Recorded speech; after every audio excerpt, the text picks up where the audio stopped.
जाई शाखा canal branch canal ठीक भाव में काम सफा न हबार लोक कियारी पानी जाऊनी।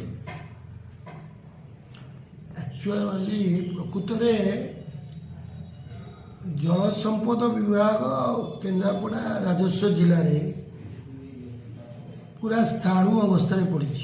गोटे जगतपुर नॉर्थ डिविजन अंडर अच्छी, राजकनिका जाजपुर डिविजन अंडर अच्छी, बाकी है केन्द्रापड़ा डिविजन। ये प्रथम काम है ये समस्त अंचल को एक शासन दिना करा जाऊ। केन्द्रापड़ा राजस्व जिले में जलसेचन विभाग सबू सेक्शन सब डिविजन रखा जाऊ, अन्य जिले कड़ा। द्वितीय कथा है जदि गोटे अम्ब्रेला तलू आस जिलापाल केन्द्रापड़ा का सुपरविजन मॉनिटरिंग में जलसेचन विभाग ठीक से काम कर। तीन टा जिलार जिलापाल रहा बेलू ये दोष दौर से दौर समन्वय रही पारनी। एवं बाकी रहा मुग पानी कथा ये जलसंपद विभाग संपूर्ण भाव में चाषी को उपेक्षा करुच्ची चक्रांत जारी रखी।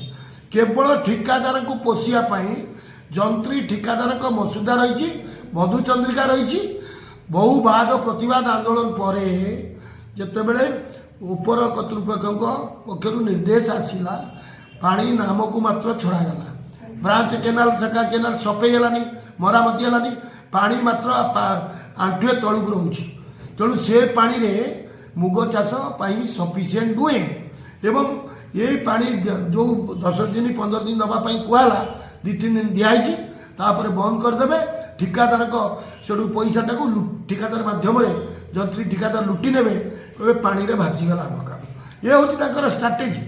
तेणु सरकार केन्द्रापड़ार जलसंपद विभाग संपर्क में एक उच्च स्तरीय सचिव स्तरीय कमिटी जरिया तदंत करंतु जे चाषी केन्द्रापड़ा जिलार चाषी ओडिशार उपकूल ओडिशार अन्यतम भातहांडी। ये जिले में चाषी कहीं मुह फेराऊँच, चाष क्षेत्र को कहीं फेरुना, चाष क्षेत्र में आग्रह करूना।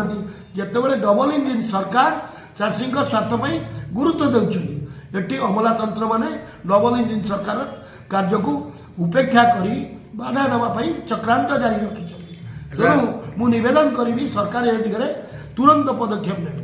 अच्छा कह आम जिले में अच्छी उठा जलसेचन कोटी कोटी टंका राज्य सरकार खर्च करमती पानी पाइबे खरादिन पानी पाइबे किंतु चारिआडे अचल खाली बिल कर नौकरी जुआर जगह कोटी कोटी टंकार मोटर किणा होची पाइप बिछा होची लोक काम करछंती किंतु लोक चाषी कहते पानी पाउनु कि बिल आदाय चलती पानी बिल। आप देखिए उठा जलसेचन गोटे केन्द्रापड़ा जिला थिला भाया मत लगुन कौटी लगुच तार गोटे गोटे ऑफिस अच्छी ना को मात्र कौटी ऑफिसर नहांती कौटी काम करूना फील्ड जाऊना।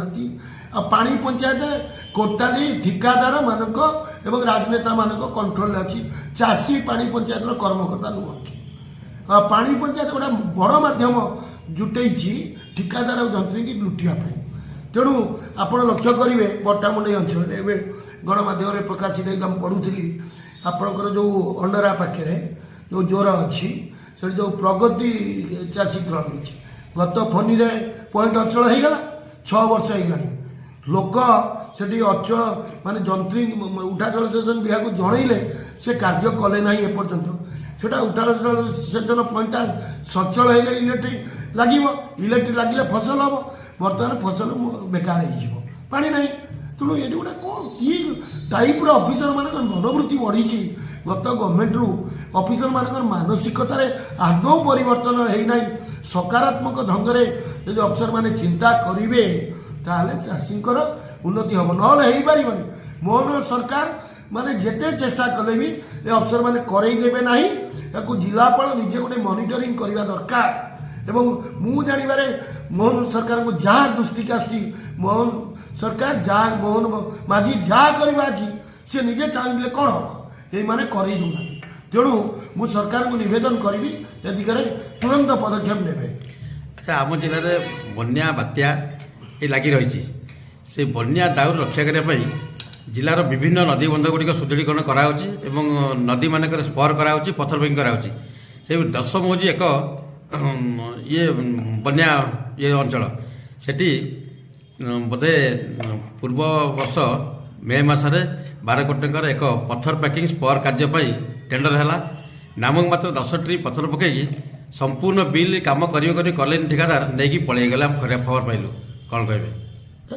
ଗତ ସରକାର ଅମଳରୁ ଆପଣ ମାର୍କ କରିବେ ଜଳସେଚନ ବିଭାଗ ଠିକାଦାର ଯନ୍ତ୍ରୀ ମାନଙ୍କର ଏକ ଭାତ ହାଣ୍ଡି, ଲୁଟିବାର ଭାତ ହାଣ୍ଡି, ଲୁଟିବାର ପୁରା ଭାତ ହାଣ୍ଡି। ଯେଉଁ ଜଳସମ୍ପଦ ବିଭାଗର ଯେଉଁ ଅଛି କାର୍ଯ୍ୟାଳୟ ସବୁ ବିଭିନ୍ନ ଜିଲ୍ଲାରେ, ଆମ ଜିଲ୍ଲାରେ ଏ ଲୁଟିବାର ଭାତ ହାଣ୍ଡି ଯେଉଁଠିକି ଆପଣ ଯାଆନ୍ତୁ, ଯେଉଁ ଜଳସମ୍ପଦ ବିଭାଗକୁ ଯାଆନ୍ତୁ ଆପଣ ଦେଖିବେ, ବନ୍ଧ ଦେଖନ୍ତୁ, କେନାଲ ଦେଖନ୍ତୁ, ସ୍ପର ଦେଖନ୍ତୁ, ପାର୍କିଂ ଦେଖନ୍ତୁ, କିଛି କାମ ହେଉନି। ଏବଂ କୌଣସି ଜାଗାରେ ମୁଁ ଦେଖି ନାହିଁ ଆଜି ପର୍ଯ୍ୟନ୍ତ ଗୋଟେ ଯନ୍ତ୍ରୀ ରହିବା, ନିର୍ବାହୀ ଯନ୍ତ୍ରୀ ରହିବା, ଅଧୀକ୍ଷଣ ଯନ୍ତ୍ରୀ ରହିବା, ୱାର୍କସରକାର ରହିବା, ଖଲାସି ରହିବା, କାହାରି କାର୍ଯ୍ୟକ୍ଷେତ୍ରରେ ଦେଖୁନି। ତେଣୁ ମନ ଇଚ୍ଛା ତାର କଣ୍ଟ୍ରାକ୍ଟର ଲୁଟିଲା। ଯଦି କଦବା କୋଚିତ କେଉଁଠି ଯନ୍ତ୍ରୀ ଫିଲ୍ଡ ଗଲା, ସେ କଣ୍ଟ୍ରାକ୍ଟର ଗୁଣ୍ଡା ଲଗେଇକି ତାକୁ ଧମକ ଚମକ ଦେଉଛି, ତାକୁ ଜୀବନରେ ମାରିଦେବାକୁ ଧମକ ଦେଉଛି ସେ। ଏବଂ ତାର ସେ କଣ୍ଟ୍ରାକ୍ଟର ଚେର ପୁରା ଚିଫ୍ ଇଞ୍ଜିନିୟର ଅଫିସ୍ ପର୍ଯ୍ୟନ୍ତ ଲଗେଇଛି। ତେଣୁ ଚିଫ୍ ଇଞ୍ଜିନିୟର ଅଫିସ୍ ମଧ୍ୟ ନନ୍ କୋଅପରେଟ୍ କରୁଛି। ତେଣୁ ଲୁଟିବା ଛଡ଼ା ଆଉ କ'ଣ ବିକଳ୍ପ ଅଛି? ଯଦି ଗଣମାଧ୍ୟମ ସାଇଲେଣ୍ଟ ରହିବ, ଯଦି ଲୋକପ୍ରତିନିଧି ସାଇଲେଣ୍ଟ ରହିବେ, ଯଦି ଯୁବକମାନେ ସାଇଲେଣ୍ଟ ରହିବେ, ଯୁବକ ସଂଘ ସାଇଲେଣ୍ଟ ରହିବ, ସ୍ଥାନୀୟ ବାସିନ୍ଦାମାନେ ସାଇଲେଣ୍ଟ ରହିବେ, ଲୁଟିବା ହିଁ ସାର ହେବ। ପରେ ପଶ୍ଚାତାପ କଲେ କିଛି ଲାଭ ନାହିଁ।